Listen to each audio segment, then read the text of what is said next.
Here is Mia, and welcome in our YouTube channel. Today, I want to take you on a simple yet deep journey, understanding why nutrition isn't just what I put on my plate, but a daily practice that shapes our body, our mind, and even the way we move through the world.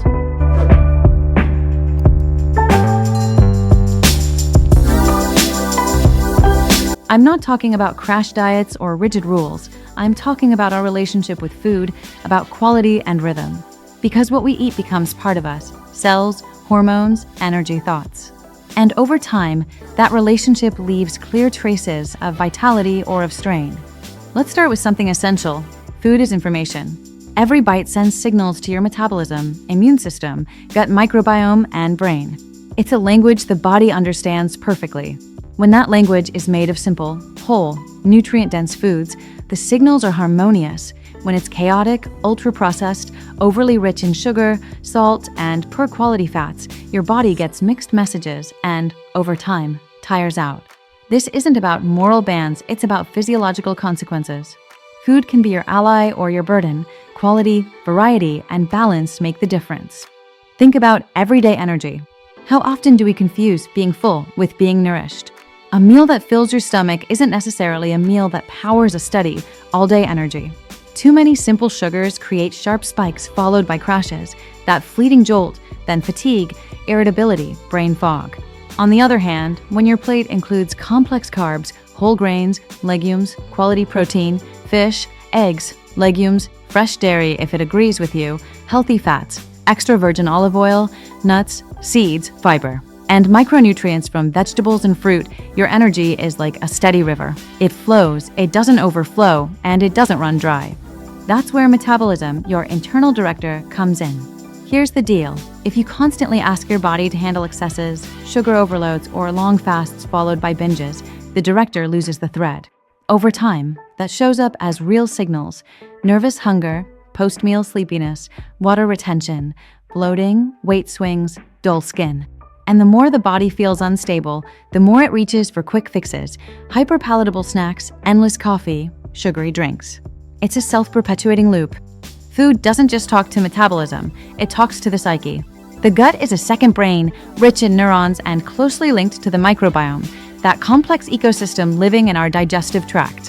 When we feed this flora with fiber, polyphenol, and gentle fermented foods, we send a message of balance that echoes in mood, perceived anxiety, and sleep quality. There's also the emotional relationship with food. We eat for hunger, but often also for habit, boredom, comfort. That's human, not a crime. The key is noticing it and gently relearning the signals. A calm hunger that rises gradually is different from a rapid, bossy urge. The first asks for nourishment. The second often asks for a pause, a breath, a glass of water, a state change. Building awareness at the table turns a meal into a moment of listening. Put the phone down, chew well, taste flavors and textures, recognize the point of enough. This small act of food mindfulness has a big impact on psychological well-being: less guilt, fewer autopilot bites, more satisfaction. Cooking as self-care cooking doesn't mean complicated recipes. It means chopping, sautéing, seasoning with attention.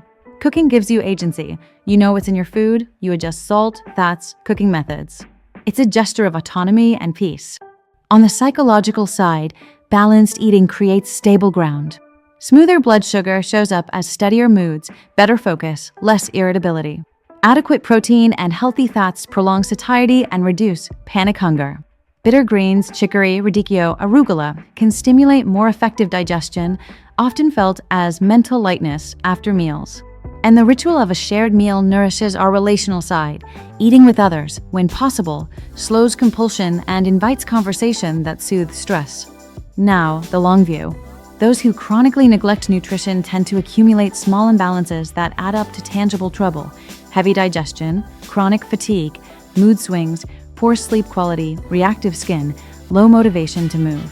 The body doesn't punish, it simply responds to what it receives. The good news: it also responds when we change course, surprisingly fast. Just a few weeks of more coherent choices can mean more morning energy, a clearer mind, more regular digestion. The body loves gentle consistency. It rewards 70 to 80% good choices over time more than a rigid 100% for 3 days.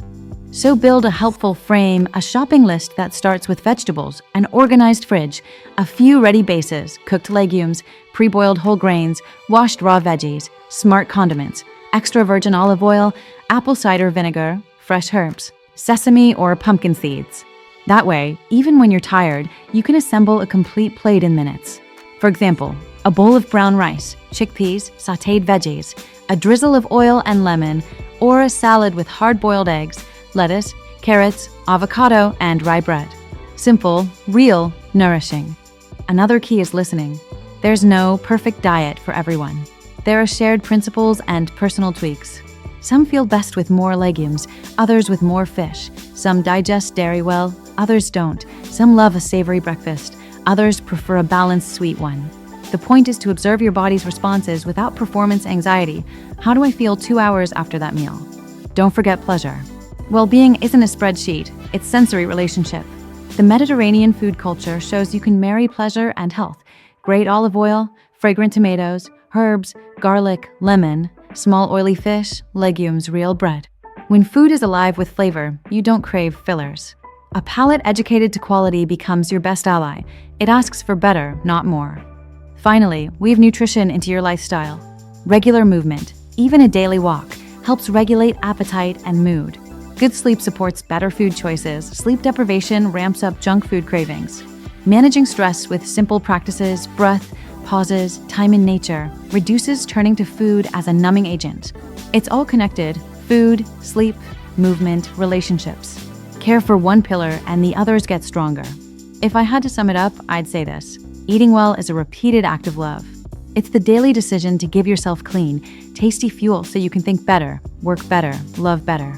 Don't chase perfection, chase doable consistency. Don't chase punishment, choose the measure that helps you bloom.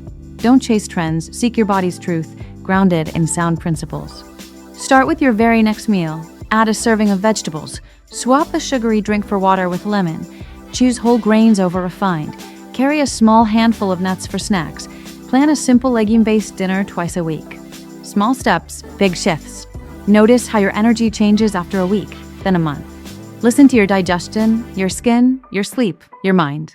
They'll tell you clearly that you're on the right path. Because yes, if you neglect nutrition for a long time, you'll inevitably face metabolic and psychological imbalances. But if you choose, gently, without extremism, to nourish yourself well, over time you'll build a more resilient body and a calmer mind. It's an investment that pays back every day in every gesture. And the beauty is, you can start now with your very next bite, simply and with joy. Thanks for watching. Subscribe to our YouTube channel and hit the notification bell so you never miss an update.